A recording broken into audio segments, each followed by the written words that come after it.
So let's get some analysis on all of this. Haiyan Wang is in the studio to talk more about this visit. She's the managing partner of China-India Institute. As you look at the landscape, I mean, he was in Seattle, Washington, D.C., big address at the UN. What do you think are the major achievements or highlights? Indeed, it was quite a packed trip, and I think it's a very fruitful and productive trip. And I think that his accomplishment is in both enhancing the bilateral U.S.-China relationships, but also in putting forward a lot of global initiatives that will have long-lasting impacts on peace, on development, and on climate change. And some of the major accomplishments, I think that one is climate change. Really, China is taking the leadership, taking a partnership with the U.S., two of the biggest emitters, to really address climate change. And this joint commitment from the U.S. and China could pave ways for a successful climate deal in December in Paris. That's one.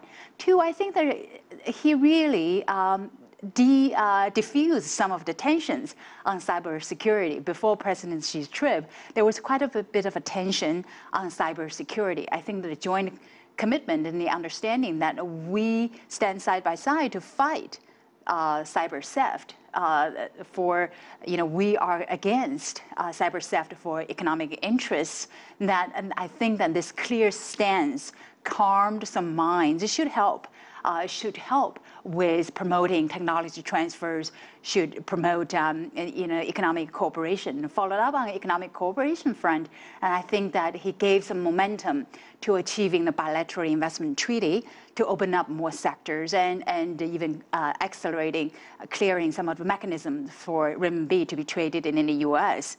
And then, of course, on the global initiatives, a lot of things that he put forward was just very eye-opening. You know, I had one analyst on this week who was talking about the tensions, and you touched on it, between these two countries. And clearly, when these two presidents sat there and kind of addressed the press during their press conference, you could tell that Obama staked out one position and President Xi staked out another. And this analyst was saying, actually, that's a good thing, that they're not papering over their differences, that both clearly have different points of view, and at least they're stating their cases to one another, and that the conversation is going on, that's actually a good thing. Would you agree? I think so, because you cannot expect two leaders from two major powers. On the one hand, there is the side of cooperation. On the other hand, there is competition there between the two major powers, and it is only very natural. But what it is good that people hear clearly what are we in agreement with on climate change, on cybersecurity, on improving international governance, on promoting development, on global security, on promoting prosperity, on these major issues that U.S. and China have to stand side by side, and to our interests and to the global interests. But on the other hand, there are issues regarding, for example, geopolitical issues in South China Sea, and the wordings are clearly somewhat different.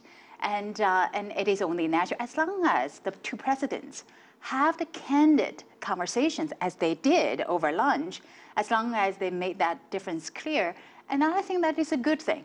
It's an important relationship. There's cooperation, there's competitiveness as well. Yes. But this is a presidential election, and as you know, having sat through these a few times, this is when things get ugly, and there's a lot of mudslinging towards China and that sort of thing. How is that going to influence or impact this very important relationship, do you think? There was always, this bashing on China during the campaign. I think President Obama was tough on China during some of his campaign languages, but then his policy was much more moderate, pragmatic. And let's hope that the next U.S. president will also adopt that pragmatism, cooperative stance once he sits in the White House. Now, in terms of leadership change, there will be leadership change in 2016 and a new president in the U.S., and then 2017 in the office. But there will also be leadership change in China in 2017.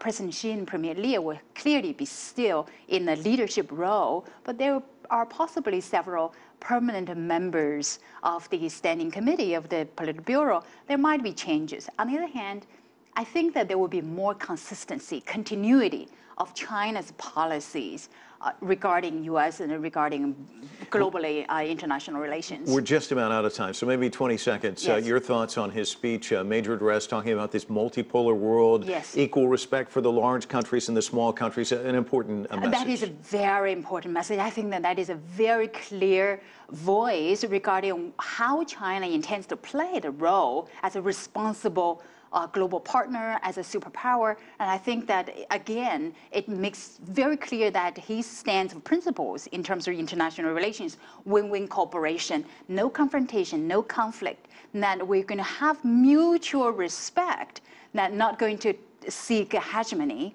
and not to seek spheres of influence, not to seek alliance, but partnerships. And this makes it very clear about where China stands as a global partner, responsible partner. Haiyan Wang, thanks so much for coming in and providing your analysis. Appreciate it so much. Thank you so much.